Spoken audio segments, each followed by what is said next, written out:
Well, Nancy, in the last 72 hours, Clinton's raised more than $11 million online alone, which will go towards ad buys in several states. What's the strategy there behind that? Well, it's interesting. They're actually spending money to put ads on the air in a couple states, Virginia and Colorado, that they stopped advertising in a few months ago because they felt so good about their standing there. They're also advertising in New Mexico and Michigan, two relatively safe states for Democrats. So you might wonder why they're doing that. Are they getting nervous? I think that's part of it, but they insist the bigger part is that they have amassed this huge war chest, and this is really their last chance, Elaine, to spend it.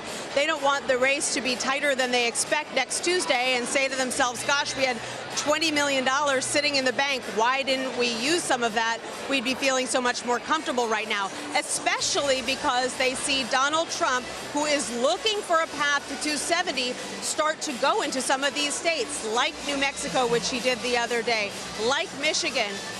They're worried about a last-minute shakeup in the race, especially as these polls tighten, and they just want to shore up their numbers in those states. Well, Nancy, it was interesting. It seemed as though there was almost an effort to leave the FBI investigation behind Tuesday in Florida when we saw Hillary Clinton focus on things that she wants to communicate to voters. As she pivots, essentially, what is her message to voters? Well, her message today is all about women, Elaine.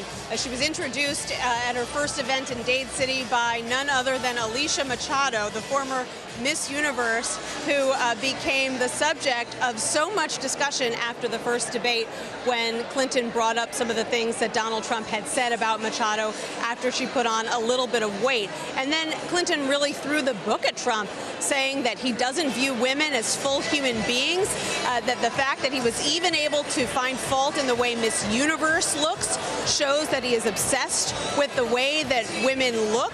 He cares more about how they look than how they think or feel.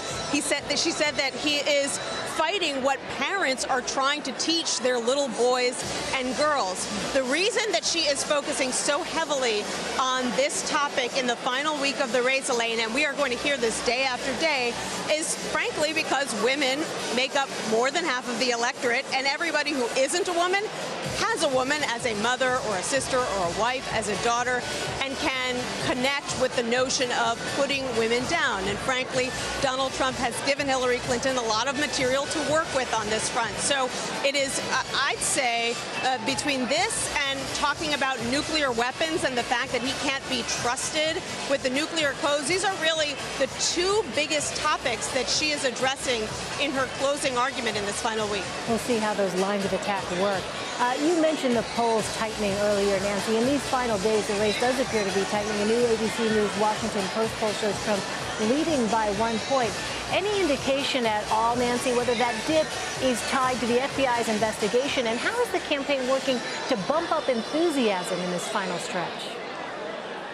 You know, I keep pressing campaign aides about this. What are you seeing when you look at early voting? Do you see any sign, for example, over the weekend that early voting and enthusiasm for your candidate dropped off because of the investigation? They insist that from all the data points that they are looking at, which include just the raw numbers, but also when they talk to their volunteers in the field, what are they reporting back? They say they aren't seeing any sign of that. They believe that the people who are supporting them and getting out to vote made up their mind long ago about how they feel about these two candidates, and if anything, they think it has boosted energy among their supporters who want to get out there and defend Hillary Clinton. Beyond that, they argue, look, we've been telling you for weeks, if not months, that the race would tighten in the end. And it's true, they have been saying that. When she had a huge lead, they always said that that's inflated. Just like now, they're saying that their internal polling actually shows her a bit more ahead than some of these new national polls are indicating. Interesting. Lastly, Nancy, President Obama campaigned for Clinton in Ohio Tuesday, but as one of her top surrogates, he has to stay neutral on the issue that a lot of folks are continuing to be focused on, and that is the FBI investigation. How problematic is that? I don't think it's that problematic because it's not something that he would be talking about on the campaign trail anyway, and it's not something that Hillary Clinton is talking about anymore either. She got out there yesterday and mentioned it at her 2 events because she sort of wanted to show she's not afraid to take on the FBI, that she doesn't have anything to hide, that Huma Abedin doesn't have anything to hide, but she kind of made her point, and she's gone back now to her her normal routine, which is to not bring up her emails unless she is asked about them. And she certainly wouldn't expect the president to be bringing up her emails or the FBI director when he's out there campaigning for her.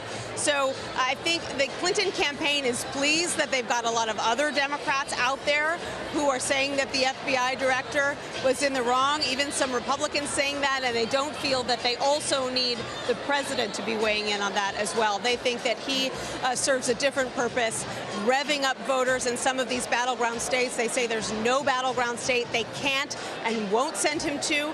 They say that there are more states that he's going to that they haven't even announced yet. He's going to be full throttle over the next week.